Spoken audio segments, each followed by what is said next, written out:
है जी रेडमी का 13 मोबाइल। ये 13 है ना मेरा है, मतलब कि ये 13 है, मतलब कि 1 ते 3। बड़ी अच्छी बात कही आप। अंदर मेन हाईलाइट ये है कि भाई इसके अंदर MediaTek का Helio G91 अल्ट्रा प्रोसेसर आता है।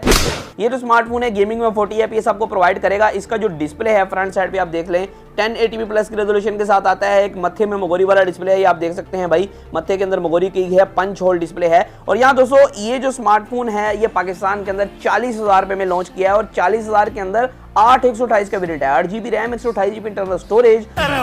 फोन की खास बात यह है कि इसका प्रोसेसर भी अच्छा है और इसके अंदर 108 मेगापिक्सल का बैक कैमरा है और साथ में 33 वॉट की फास्ट चार्जिंग है, 5030 mAh की बैटरी है और ये ग्लास बैक डिजाइन के साथ आता है। बैक की तरफ प्लास्टिक वाला सेटअप नहीं लगाया गया है, बैक की तरफ आपको जो है ग्लास देखने को मिलता है जो कि अच्छी चीज बन जाती है। इसके अंदर IR ब्लास्टर भी है। ये जो फोन है ना 90 हर्ट्ज के रिफ्रेश रेट के साथ भी आता है। अगर आप इसे खरीदने जा रहे थे तो ये एक अच्छा स्मार्टफोन हो सकता है रेडमी के अंदर रहते हुए। अगर आप और